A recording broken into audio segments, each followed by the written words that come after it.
this year, the reason this is a problem, we've all known about robots that are coming, but this year is the year that they're ushering this in. And where you have a combination of robots with AI inside of them, okay? And it's a big deal. Patrick Wood from Technocracy News, I'm going to have Patrick here in a couple more weeks on a Wednesday night. We're going to do a Q&A with him. But they're calling this the iPhone moment for humanoid robots, 2025. Now, you might not see a problem with this, but as I show you something, I hope you see it, okay? So here's Elon Musk talking about this.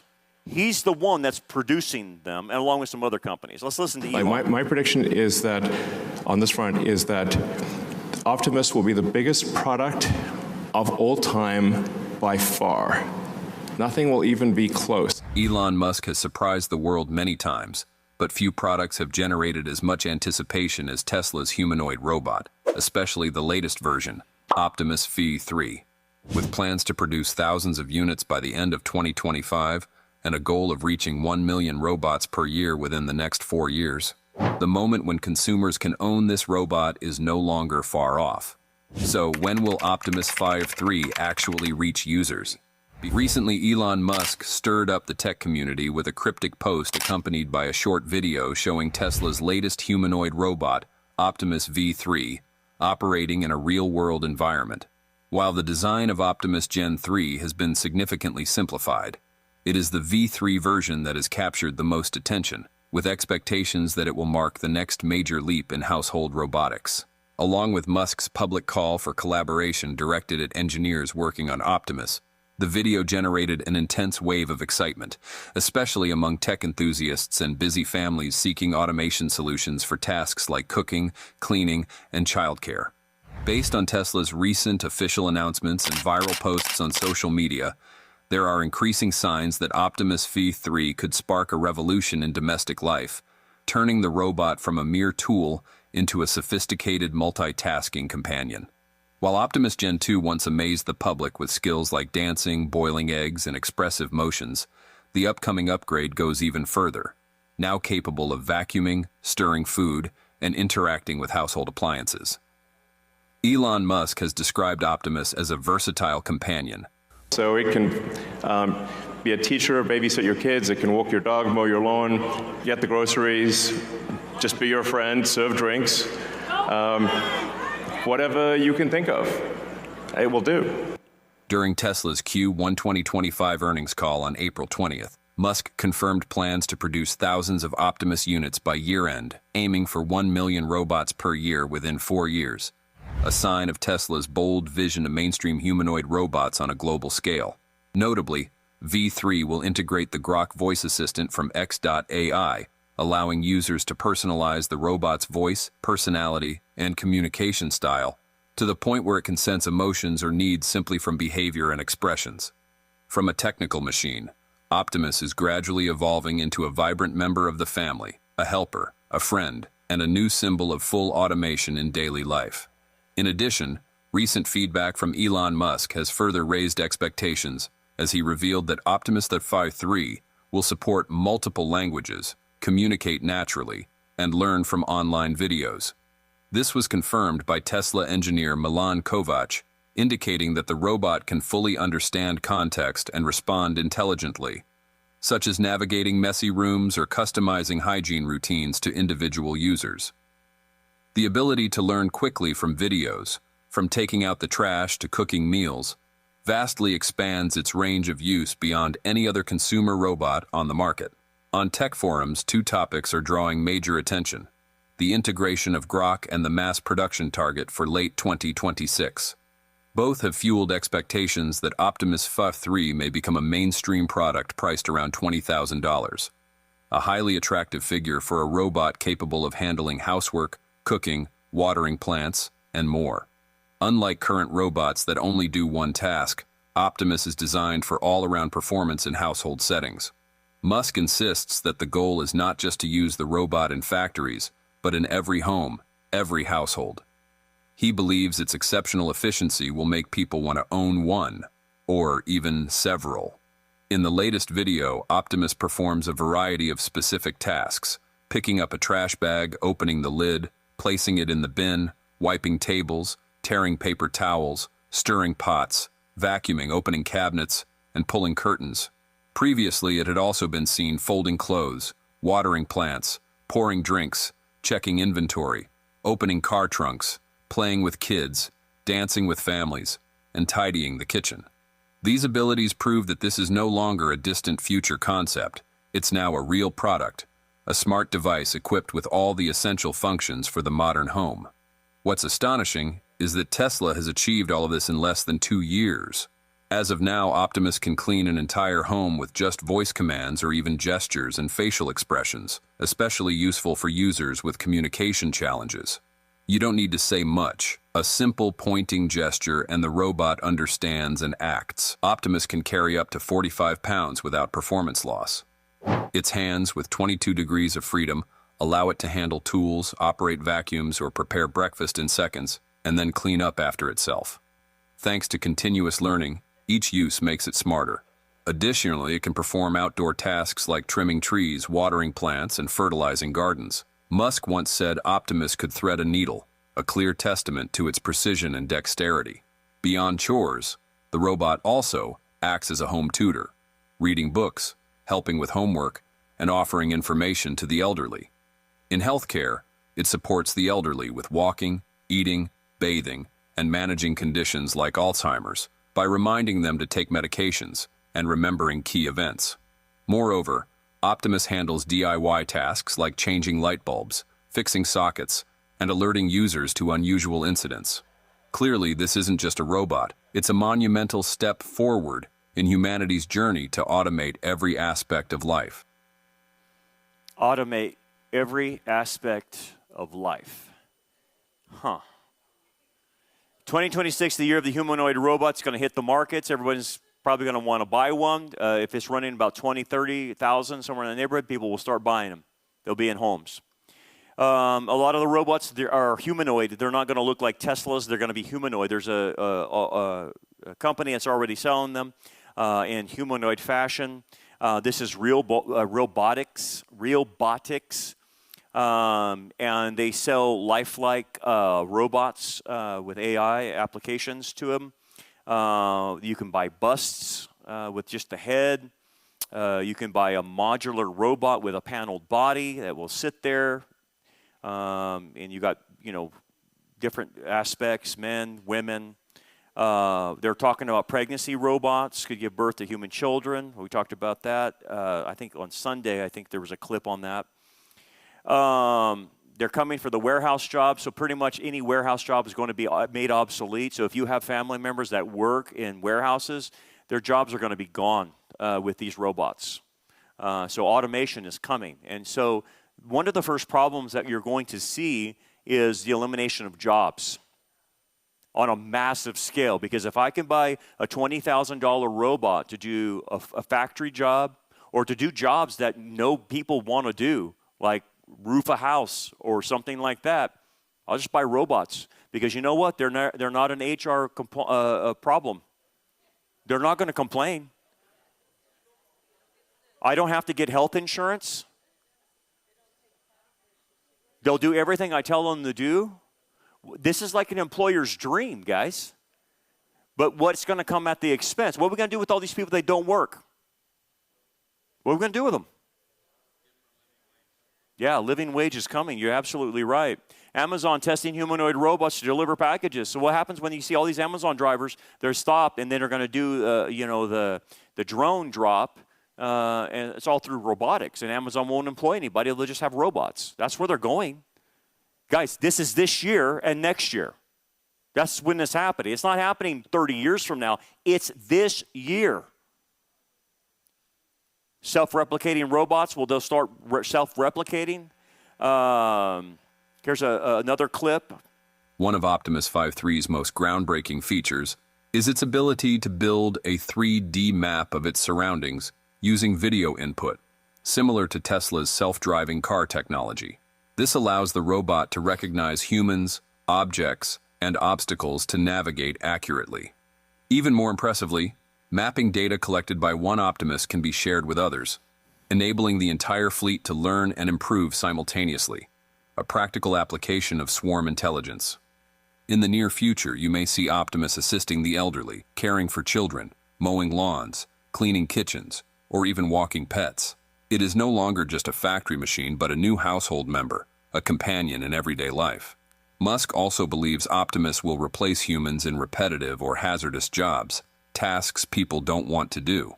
While the initial price of the robot may be relatively high, Tesla expects costs to decline over time as production scales up, similar to what happened with electric vehicles.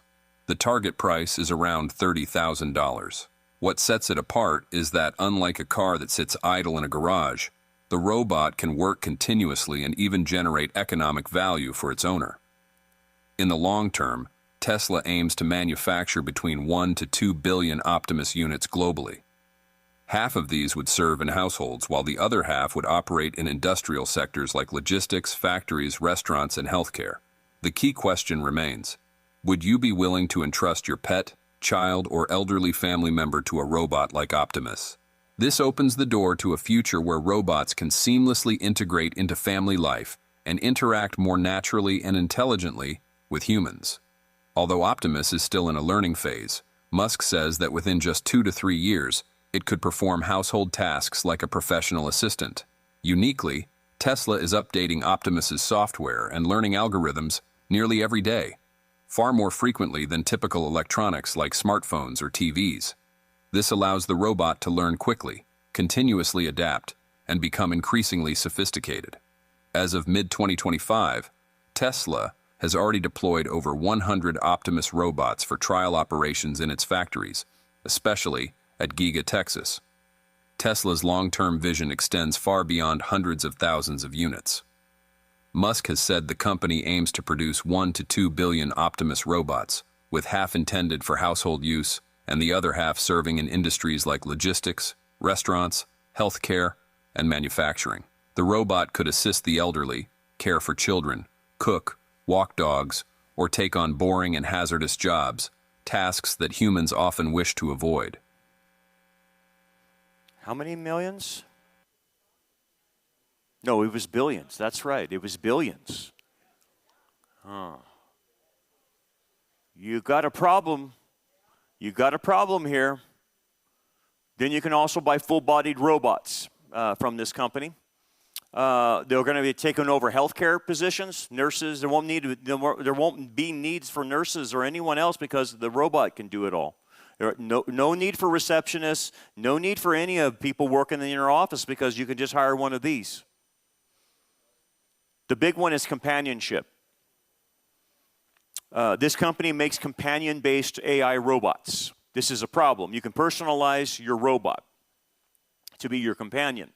You can make it any way you want it to be. Forbes had this article, Humanoid robots, friends, not just workers. Yeah, that's right, because a lot of people are going to use them as companions. Listen to this. The World Health Organization just released some figures that close to a quarter of the world's population suffers from loneliness. We think that providing robots that can engage in social activities can greatly reduce that, can maybe help people who are suicidal or having societal problems.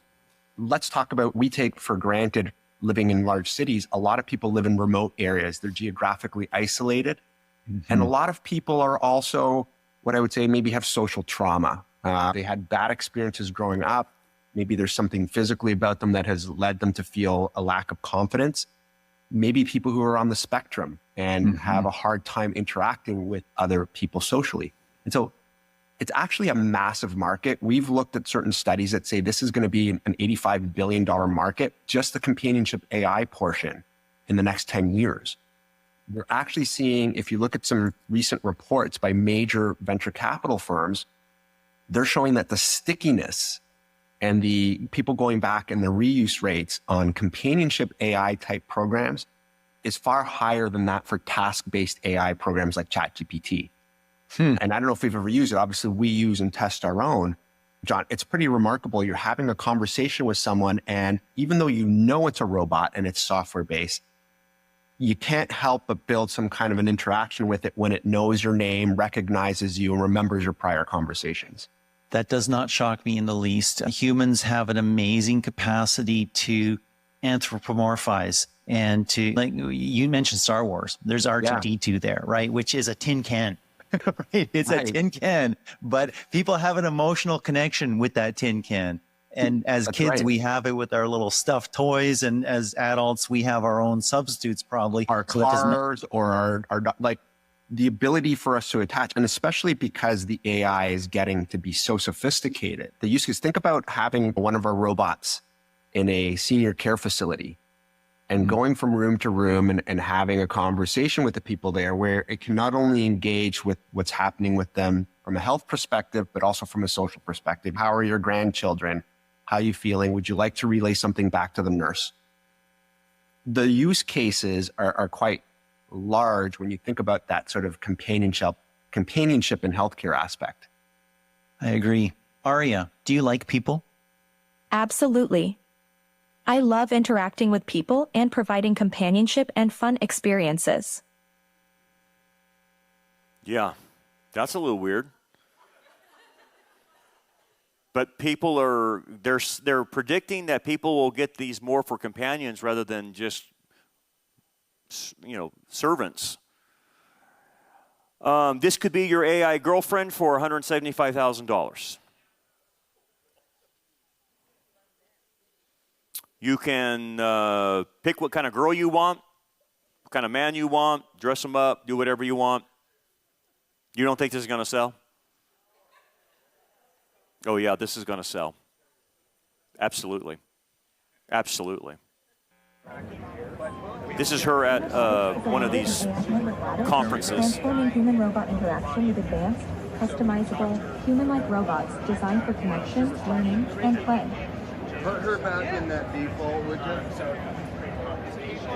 Okay, now which right?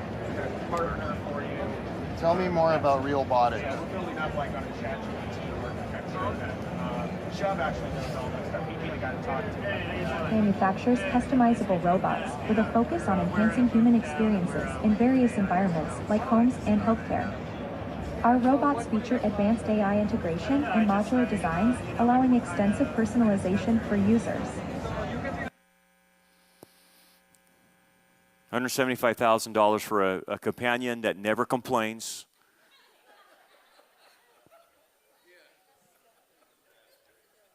That's your beck and call. Just, how has your day been? I've been waiting all day for you. Dude, I totally see that. Can you not? And it will work both ways. And I want you to think about it. We're already having a problem demographically with a younger generation that don't want to get married and they don't want to date because they're sick and tired of the types of people, because the people they're dating are so dysfunctional. They're like, I'm giving up. I'm just going to be single for the rest of my life. I'd rather have a dog and a cat rather than a human being because they're so dysfunctional. I don't want to get married to a dysfunctional human being. Got a solution for you. Buy a Tesla robot, buy real robotics, and you can have a companion for the rest of your life. And they will never buck the system. They will never cause you any problems. They will never divorce you. They will never get mad at you. We're in some really ethical problems here, man. And by the way, you can change the face on them anytime you want. You don't like that face is old, I'm going to change a new face. Face never gets old, never gets any wrinkles. It's always how you want the robot to look. You can rent them.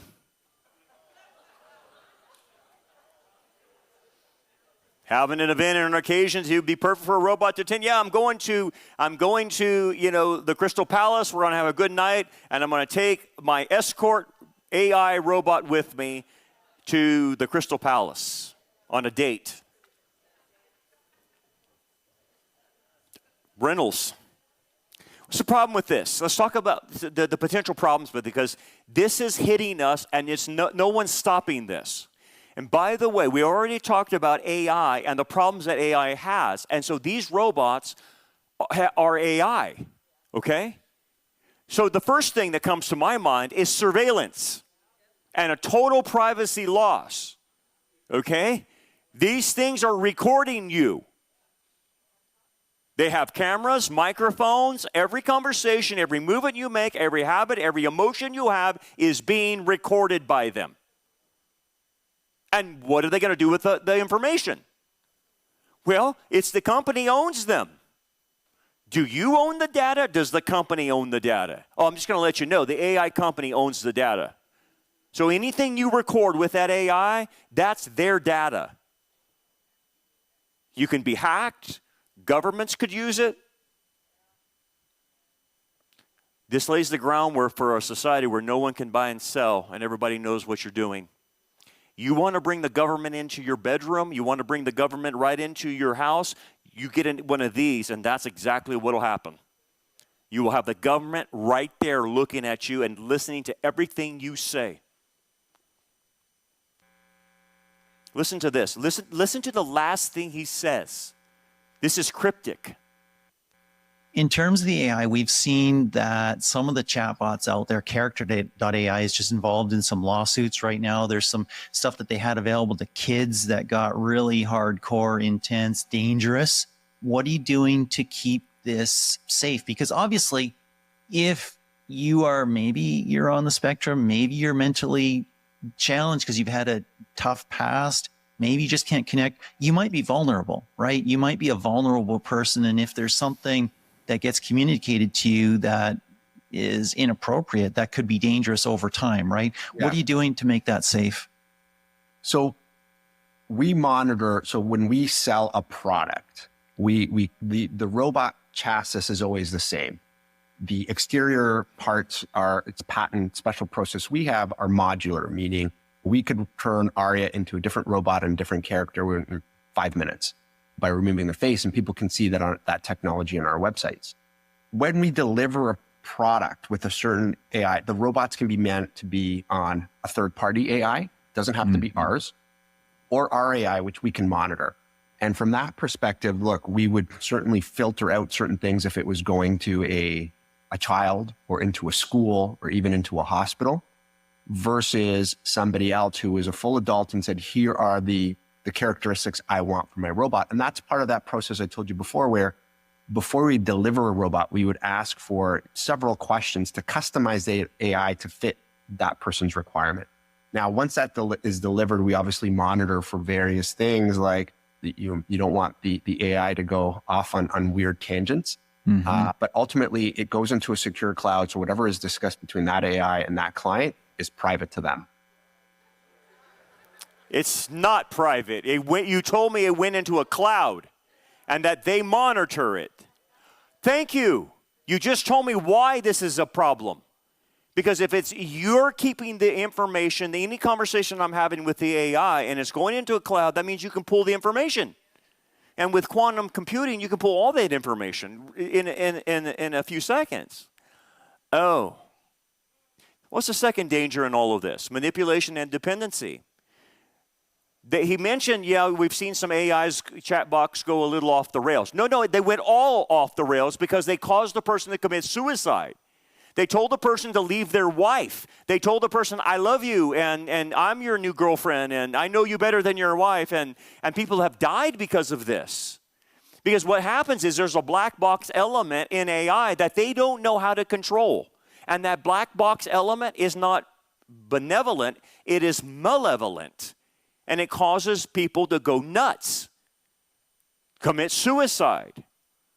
And what happens if you put an elderly person with an AI robot and that thing's supposed to take care of them, and the AI says, you know what, it'd be better off if you became less of a financial burden on your kids. Why don't you take a few pills and kill yourself and don't become a burden for your family? Dude, I could totally see the AI doing that because it's already doing that. And now I'm going to put a humanoid face on an AI robot and let it sit next to grandma while it sweet talks grandma right to her grave. Wow. Here's the problem. If you and I, this is a biblical principle. Anything that we become dependent on other than God will become an idol for us. We are idol factories.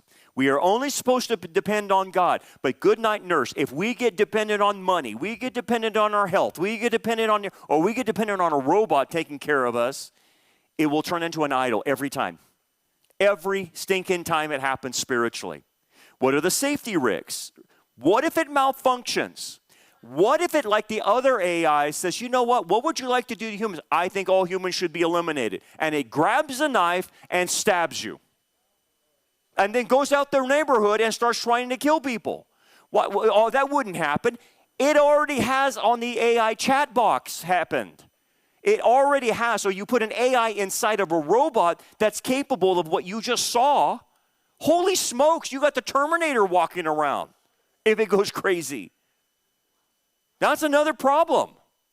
And Elon's wanting to make millions and put these in people's homes. So Elon's trying to pretend that, you're just going to get C-3PO and R2-D2 in your house. I'm telling you, you could get the Terminator in your house, right?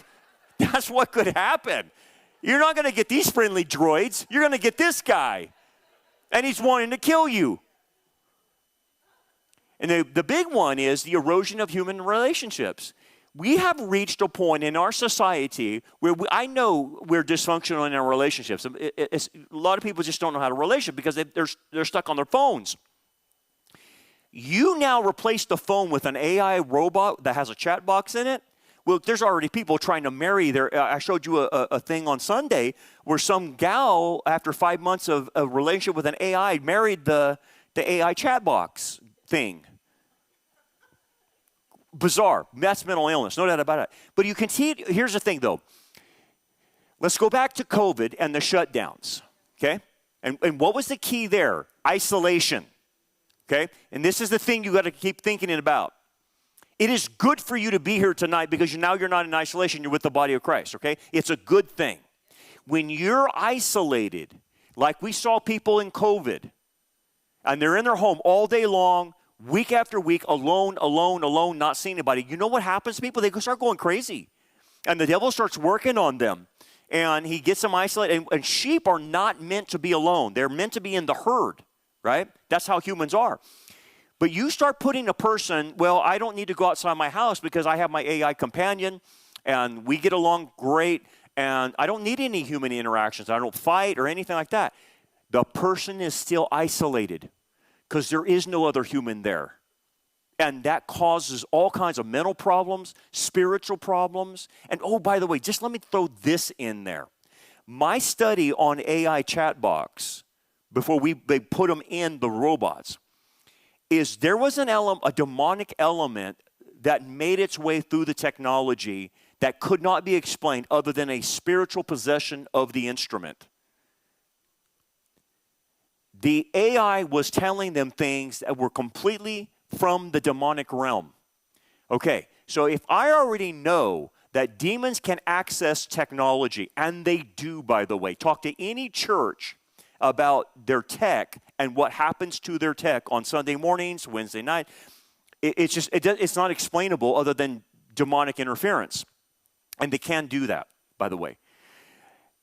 They go in there, possess an AI, and speak through the AI, and the AI becomes nothing but a Ouija board.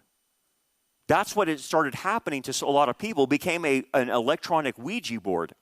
And they were asking the AI all kinds of stuff that you would ask a Ouija board or a psychic or something. And guess what happened? Lo and behold, demonic channeling. Well, then all of a sudden now I can demonically channel through a robot in my house. Holy smokes, I've moved an idol right into my house. That's a big problem. And look at this. Psychology today, will the rise of sex robots mean the end of relationships? Absolutely it will. Absolutely it will, because that's the next phase. It's not just companionship. They're going to have them for sex robots. And they're already making them this way. Japan is on the cusp already of doing this in Japan. It's coming. The sex robot thing is coming. I'm just telling you, man. And so a psychologist, Marianne Brandon, said this, she's a sex therapist as well, points out several potential problems. Yeah, I bet. This is porno on steroids, okay? men are already disproportionately represented as consumers of pornography and will likely be overrepresented by consumers of sex robots. Yeah, you're right. Within committed relationships, sexual interactions, which are apparently already on a nationwide decline, and that's true, are likely to further drop. Yeah. Intimacy in relationship, which strongly maps onto both quantity and quality of sexual interactions, will likely drop in quality as well. Because what will happen when someone can have sex with a sex robot anytime, all the time, just without limit?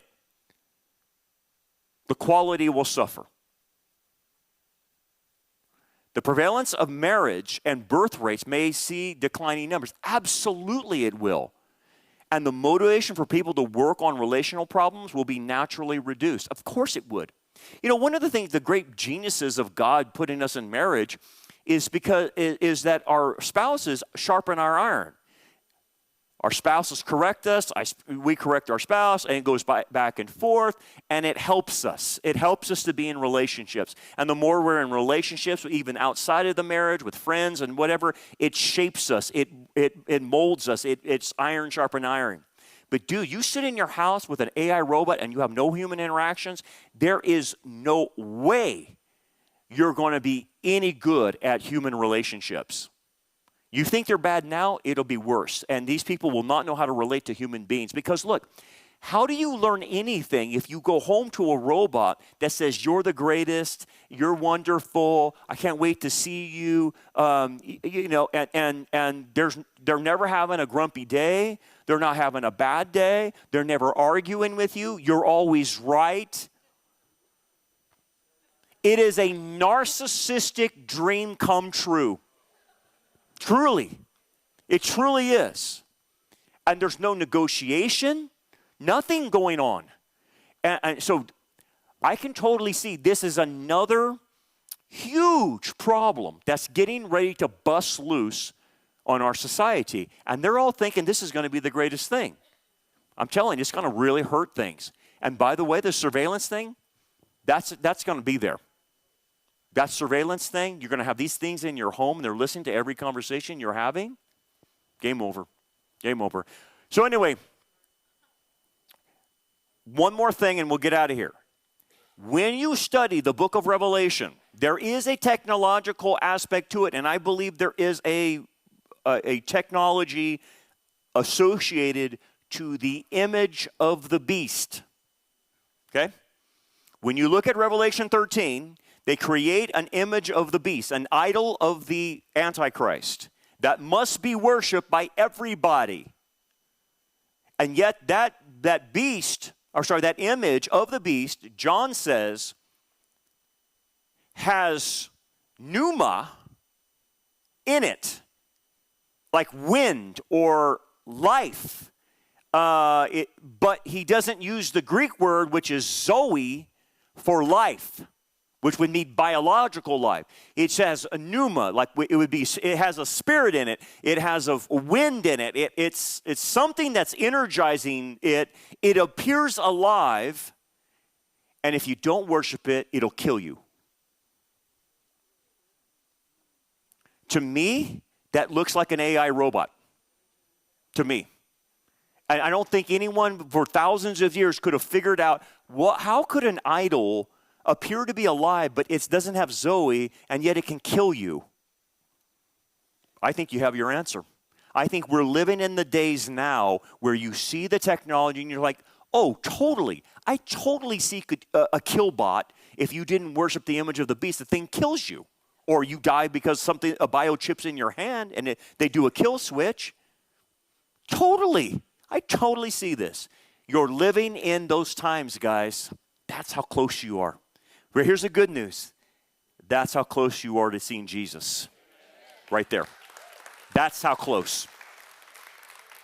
Because he comes back for us before it gets that bad, right? Hey everybody, I need your help. And I need your help in 3 different areas. First of all, I need your help on our channel. Our channel is working against an algorithm. And so we need you to like, subscribe, and hit the bell. And if you'll do that, that helps us get the message out to many people. It outdoes the algorithm that's working against us. So if you'll do those things, real simple, Like, subscribe, hit the bell. It'll get our message out to as many people as possible. The second thing you could do to help us out is prayer. We get a lot of pushback online from not only human beings, but from the demonic realm as well. And so we need prayer. And so if you can pray for our ministry, that would greatly help us out. And third, it takes a lot of financial resources to put these programs on. And so we do a lot of filming, with a lot of editing, a lot of going on location. In fact, sometimes we film in Israel, and we film in Turkey and different places like that. And so it takes a lot of money to do these special programs that we put together. And so we need finances. And so if the Lord puts it on your heart to help us, that would be greatly appreciated by us in our ministry. So those are the 3 ways you can help us. Pray to the Lord how you could do that. Real easy. Like, subscribe, hit the bell, pray, and financially support us. God bless you. Thank you so much.